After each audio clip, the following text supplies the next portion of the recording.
ஹாஸ்பிட்டலில் யூஸ் பண்ணலாம். ஏன்னா உடலில் இருக்கிற அந்த அணுக்களோட அந்த வாழ்வாதாரத்தை அதிகரிக்குது.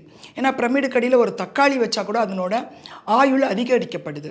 ஒரு துருப்பிடிக்கக்கூடிய பிளேடு வச்சா கூட அதனோட ஆயுள் கூட அதிகரிக்கப்படுது. உயிரற்றத்துக்கே அதிகரிக்கப்படுதுன்னா ஒரு உயிருள்ள ஒரு உடலுக்கு மேலே வச்சா என்ன ஆகும்? நமக்குள்ளே இருக்கிற செல்லுக்கு குணம் நமக்கு தெரியும். ஒரு முடி கூட 7 வருஷத்துக்கு ஒரு தடவை தன்னை புதுப்பிச்சுக்கும். மொத்தமும் கொட்டிட்டு 7வது வருஷம் திருப்பி அது முழுவதும் புதிய முடிகளாக இருக்கும். அப்படி இருந்தால் ஒரு ஹெல்த்தி பாடி. ஆனால் சில சமயம் நமக்கு மனசுக்குள்ள டென்ஷன், அந்த பதட்டம் இருந்ததுன்னு வச்சுக்கோங்க, இது தன்னை சுருக்கிக்கும். 4-5 வருஷத்துலேயே மொத்த முடியும் கொட்டி மறுபடியும் புது முடி வரும். இதில் என்ன நடக்குது அப்படின்னா, அதனோட டியூரேஷன் குறைய குறைய முதுமை சீக்கிரமாக வந்துடும்.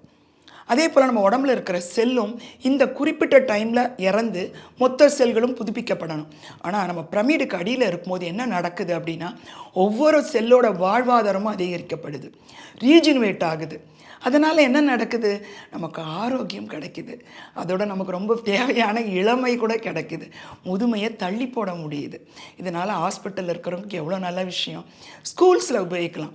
அங்கே மெமரி பவர் குழந்தைங்களுக்கு ரொம்ப தேவை. அது மட்டும் இல்லாமல் இன்னொரு விஷயத்தை நம்ம தெரிஞ்சுக்கணும்.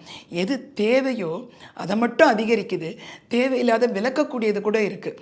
ஏன்னா சில போதை பழக்கம் உள்ளவங்க அதில் இருக்கும்பொழுது தங்களோட அந்த பழக்கங்களே தனக்குள்ள மாற்றத்தை வர்றதை கண்டுபிடிக்கிறாங்க. அப்போ அந்த மாற்றத்தை கொடுக்கக்கூடிய ஆற்றல் அது கொடுக்குது. ஏன்னா போதையில் இருக்கிறவங்க பார்த்திங்கன்னா அடிக்ட் அப்படிம்பாங்க. அதாவது அதில் அடிமையாக இருப்பாங்க. அந்த அடிமையிலேருந்து அவங்கள கொண்டு வரத்துக்கு ஒரு ஆற்றல் தேவைப்படுது. அந்த ஆற்றலை இந்த பிரமிடு கொடுக்குது.